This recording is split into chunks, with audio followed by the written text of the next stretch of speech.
सांगली येथे संभाजी भिडे गुरुजी यांना कुत्र्याने पायाला चावले असल्याचे समजले. फारच वेदनादायी आणि दुःखद घटना आहे. संभाजी भिडे गुरुजी यांना दीर्घ आयुष्य लाभो, योग्य उपचार हो, अशीच मी हे करेल, बुद्धाकडे प्रार्थना करेल. परंतु संभाजी भिडेंचा जर पूर्व इतिहास पाहिला तर त्यांचा पूर्व इतिहास हा दंगलीचा आहे.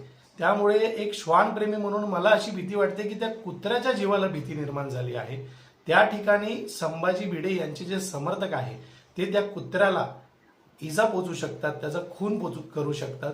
म्हणून आम्ही स्वराज्य संघटनेच्या वतीने आवाहन केलं आहे की मी स्वतः तो कुत्रा दत्तक घेणार आहे आणि त्याचा संपूर्ण सांभाळ करणार आहे.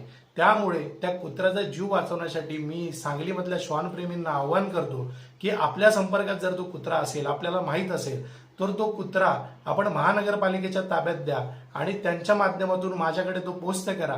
मी त्याला दत्तक घेऊन त्यांचा संपूर्ण सांभाळ करणार आहे.